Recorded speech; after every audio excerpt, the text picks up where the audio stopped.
តែគ្មានផ្លេចគ្មានផ្លេចចាំតារូបស្រីបងបដិញ្ញាប្រាថ្នាតាអូននួយ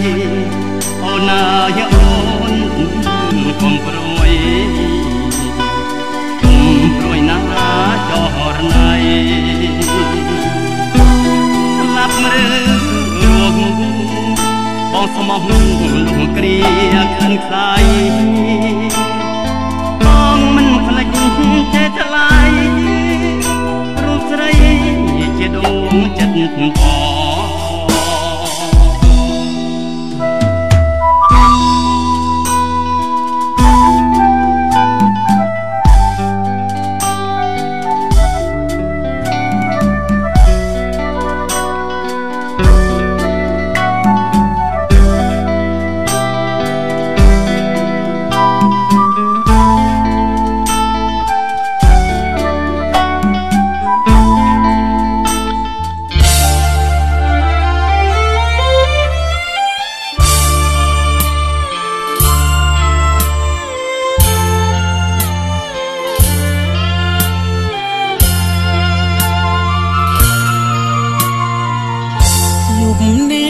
ងចានចាញ់ចាំងរាំងស្មី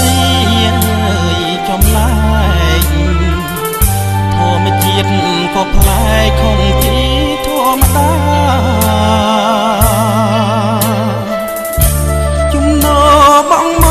កក្រអូបក្លិនផ្កាថ្នាក់ថ្នមដល់ដួងចិន្តា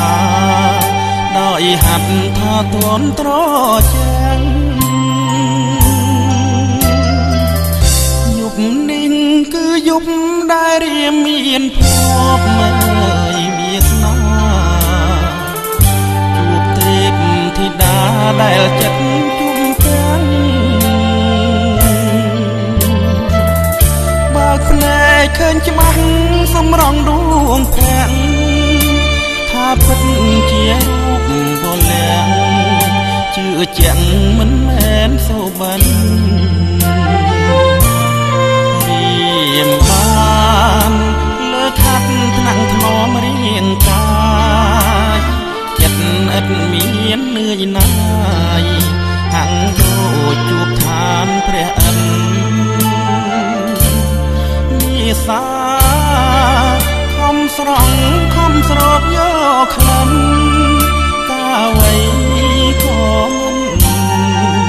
ក្រអូបដូចក្លិនកល្យាពេលរៀមភ្ញាំងឡើងដឹងខ្លួនស្រវាងរកស្រីរាត្រីក៏คล้ายជាក្តីខកខានរួមស្នេហ៍ស្រមោលដែលចាប់មិនបានសុបិនបានលងវែងខានបានជួបតែស្នេហ៍ឥតនែន